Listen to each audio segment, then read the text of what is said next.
First, I placed a blackboard as the base. I took some rose flowers, and style it to the way I like it.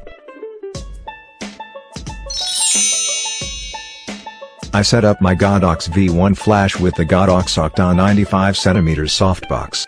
I placed it at the back left corner at 45 degrees for my subject. I placed a blackboard at the back. Another one on the left, just to let a narrow strip of light to pass through. Then on the right.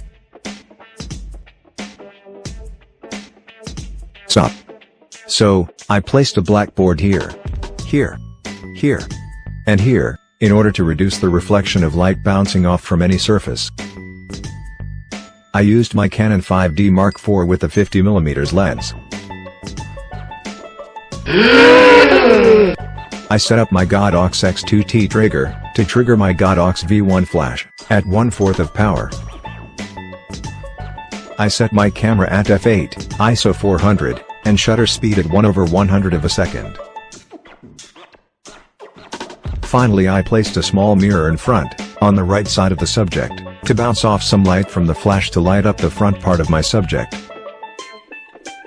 Well, this is how I shot it. See you in my next project.